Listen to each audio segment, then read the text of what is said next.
પડી છે મેદાન મારે.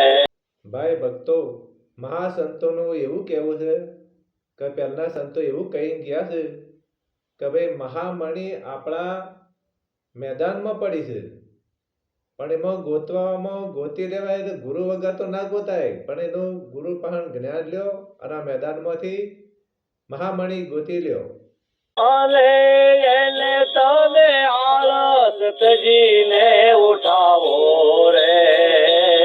માટે આળસ સજીને આ મણીને ઉઠાવો ભક્તોજનો, એવા સંતો મહાસંતો કહી રહ્યા છે. પણ આપણે સમજવું પડશે ભક્તોજનોને, આપણે બધાને સમજવું પડે. માટે આવ્યો રે અવસર્યો તને વા